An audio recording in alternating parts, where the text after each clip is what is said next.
আমার হে চুরি আমার হুতের গারে গেছে গই রে আবার মানছে ইয়া দিয়া রে সোয়াইল। দ্বিতীয় বিয়ের প্রতিবাদ করায় বাবার হাতে ছেলে খুন। চট্টগ্রামের মিরসরাই উপজেলায় বাবার ছুরির আঘাতে ছেলের মৃত্যু হয়েছে। বুধবার 10 সেপ্টেম্বর সন্ধ্যায় উপজেলার মায়ানী ইউনিয়নের আবু তোরাব ঘড়ি মার্কেট এলাকায় বাবার হাতে নিহত হয়েছে মোহাম্মদ শাহেদ বয়স 24 নামের এক বিশ্ববিদ্যালয় শিক্ষার্থী। বুধবার 10 সেপ্টেম্বর সন্ধ্যা 7টার দিকে মায়ানী ইউনিয়নের পশ্চিম মায়ানী গ্রামে নিজ বাড়ির উঠানে এই ঘটনা ঘটে। নিহত শাহেদ চট্টগ্রাম ইসলামী বিশ্ববিদ্যালয়ের কম্পিউটার সায়েন্স বিভাগের 7ম সেমিস্টারের শিক্ষার্থী ছিলেন। তিনি ওই গ্রামের নুরুজ্জামানের ছেলে। শাহেদের মা কামরুজ্জাহান জানান, 2 মেয়ে ও 1 ছেলে নিয়ে আমার সংসার ছিল। তাদের নিয়ে চট্টগ্রামের সিডিএ এলাকার একটি ভাড়া বাসায় থাকি। শাহেদের বাবা সৌদি প্রবাসী।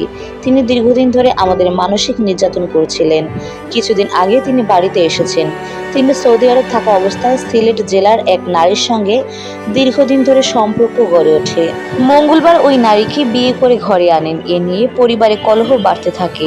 বুধবার বিকেল 4টার দিকে এ নিয়ে তারা মিরসরাই থানায় সাধারণ ডায়েরি জিডি করেন। তিনি কান্নাজড়িত কণ্ঠে বলেন, সন্ধ্যায় এই বিষয়ে তাকে জিজ্ঞাসাবাদ করতে গেলে ছেলের সঙ্গে বাবার কথা কাটাকাটির এক পর্যায়ে হাতে থাকা ছুরি দিয়ে বুকের মধ্যে সজোরে আঘাত করেন তিনি।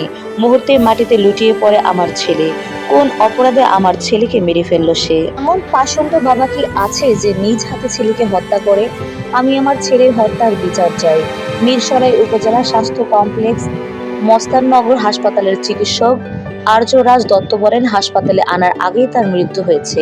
বুকে ছুরির আঘাতের চিহ্ন রয়েছে। অতিরিক্ত রক্তক্ষরণে মৃত্যু হতে পারে। মিরসরাই থানার ভারপ্রাপ্ত কর্মকর্তা officers in charge OC Atikur Rahman জানান, নুরুজ্জামান দুবাইয়ে ছিলেন। গত মে মাসে তিনি দেশে আসেন। শাহেদ তার একমাত্র ছেলে ছিল। প্রাথমিক তদন্তে জানা গেছে, নুরুজ্জামান সম্প্রতি সিলেটের এক নারীকে গোপনে বিয়ে করেন।